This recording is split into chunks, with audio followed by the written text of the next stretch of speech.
মামলা হয়রানির শিকার হয়েও আপনারা জাতীয়তাবাদের আদর্শ বিচ্যুত হননি। আপনাদের প্রতি আমার একান্ত অনুরোধ, অতীতে নির্যাতনের শিকার হওয়ার কারণে আপনারা কেউ দয়া করে প্রতিশোধ পরায়ণ হবেন না। খেয়াল রাখবেন, কেউ যেন হয়রানিমূলক মামলা হামলার শিকার না হন।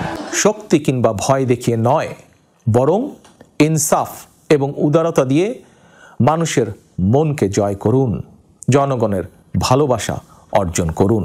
জনগণ বিএনপিকে বিশ্বাস করে, বিএনপিও জনগণকে বিশ্বাস করে, কারণ জনগণই বিএনপির সকল রাজনৈতিক ক্ষমতার উৎস।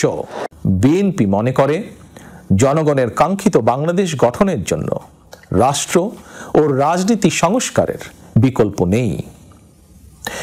দীর্ঘমেয়াদী রাষ্ট্র সংস্কার কার্যক্রমগুলো জনগণের প্রত্যক্ষ ভোটে নির্বাচিত সরকারের মাধ্যমে হলে সেটি বেশি কার্যকর বলে জনগণ বিশ্বাস করে এবং গণতান্ত্রিক বিশ্বেও এটি স্বীকৃত।